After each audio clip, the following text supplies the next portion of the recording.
waan ku jeclahay wanaagaaga ayaan jeclahay farxadaada ayaan jeclahay wax walba guushaada ayaan jeclahay adigan ku jeclahay dhoolla cadeentaadan jeclahay qosolkaagan jeclahay waa iga dhab aniga si dhab ayaan ku jeclahay jaceelka waxa ka weyn kalsooni buuxda ayaan kuugu qabaa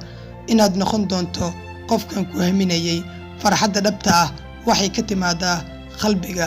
jaceelka dhabta ah wuxuu ka yimaadaa isfahamka waxaan ku arkaa inaad tahay ruuxaygii farxadeedii nolosheedii iyo hamigeygii haddii mar ku calfado waxaanba moodaaba inaan guul gaaray waa iga dhab waana iga dardaaran ma jiro qof sidaan oo kale aan ugu fikiro balse waxay ila noqotaa wax cajiib ah qofka sida dhabta ah ku jecel